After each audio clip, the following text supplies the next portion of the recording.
రాజకీయ పార్టీలందు ఎవరు బీసీ బంధు? ఏపీ అధికార పక్షాలు ఇప్పుడు బీసీ నినాదాన్ని ఎత్తుకున్నాయి.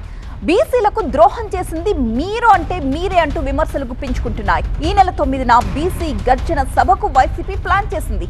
మరొక వైపు బీసీ రక్షణ చట్టం తెచ్చే ప్రక్రియని కూటమి సర్కార్ స్పీడప్ చేసింది.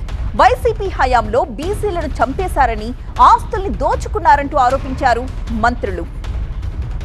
ఏపీ రాజకీయాలు బీసీల చుట్టూ తిరుగుతున్నాయి. ఓవైపు అధికార పార్టీ, మరోవైపు విపక్ష పార్టీ బలహీన వర్గాల సమస్యలపై దృష్టి సారించాయి. కూటమి ప్రభుత్వం అధికారంలోకి వచ్చినప్పటి నుంచి బీసీలకు అన్యాయం జరుగుతోందన్నారు వైసీపీ నేతలు. ఈ నెల 9న విజయవాడలో బీసీ గర్జన సభకు పిలుపునిచ్చారు వైసీపీ బీసీ నేతలు. బీసీలకు కూటమి ప్రభుత్వం డిప్యూటీ సీఎం పదవి కూడా ఇవ్వలేదన్నారు. బీసీలను టార్గెట్ చేసి మరీ వేధిస్తున్నారని, జైలుకు పంపుతున్నారని మండిపడ్డారు. విజయవాడ సాక్షిగా కూటమి ప్రభుత్వం బీసీలకు చేసిన అన్యాయాన్ని వివరిస్తామన్నారు మాజీ మంత్రులు జోగి రమేష్, విడుదల రజని, బొత్స సత్యనారాయణ.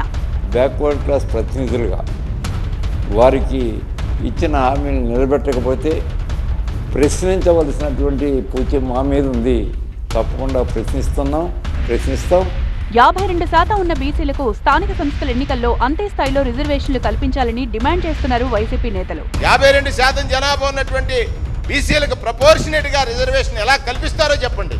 ఆ రోజు మోసం చేయడానికి మీరు చెప్పినటువంటి మాటల్ని ఇవాళ అడుగుతున్నారు. లోకల్ బాడీస్ లో జరిగేటువంటి ఎన్నికల్లో దానిపైన కూడా చర్చ చేయాల్సిన అవసరం. మరోవైపు కూటమి ప్రభుత్వం కూడా బీసీలకిచ్చిన హామీలను అమలు చేసేందుకు కార్యాచరణ సిద్ధం చేస్తోంది. బీసీ రక్షణ చట్టం తెచ్చేందుకు కార్యాచరణ రూపొందిస్తోంది. బీసీ రక్షణ ముసాయిదాకు తుది మెరుగులు దిద్దుతోంది. ఈ అంశంపై భేటీ అయిన గ్రూప్ ఆఫ్ మినిస్టర్స్ బీసీ రక్షణ చట్టంపై చర్చించింది. కులాలో వృత్తుల పేరుతో దూషించకుండా చట్టం తీసుకొస్తోంది. ఎస్సీ ఎస్టీ అట్రాసిటీ చట్టం తరహాలో బీసీ రక్షణ చట్టం ఉంటుందన్నారు మంత్రి సవిత.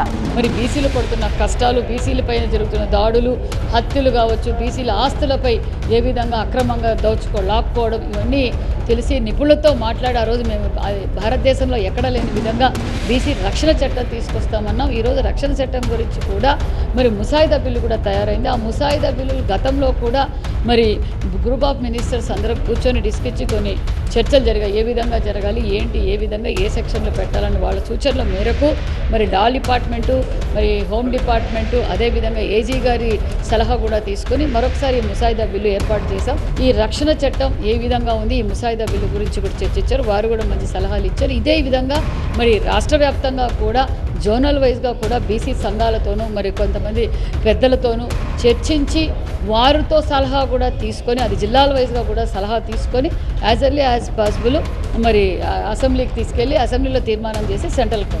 వైసీపీ పాలనలో బీసీలను చంపేశారన్నారు మంత్రి అచ్చెన్నాయుడు. బీసీలు టీడీపీకి అండగా ఉండడాన్ని జీర్ణించుకోలేని వైసీపీ నేతలు వారిని టార్గెట్ చేసి చిత్రహింసలకు గురి చేశారన్నారు. మొన్న 5 సంవత్సరాలు పరిపాలించినటువంటి గొడ్డల పార్టీ అధ్యక్షుడు గాని, బలహీన వర్గాలు ఎప్పుడూ తెలుగుదేశం పార్టీతో ఉంటాయి కాబట్టి వారికి ఏమి చేసినా సరే మనకి ఉపయోగం ఉండదని చెప్పి అన్ని విధాల నష్టం చేసిన విషయాన్ని ఒక్కసారి గుర్తు చేస్తున్నాను.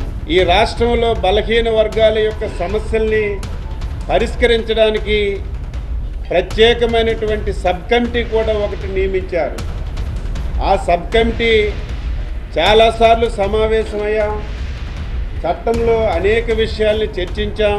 స్థానిక సంస్థల ఎన్నికలు సమీపిస్తోండటంతో అటు కూటమి, ఇటు వైసీపీ బలహీన వర్గాలపై ఫోకస్ చేశాయంటున్నారు బీసీ సంఘాల నేతలు.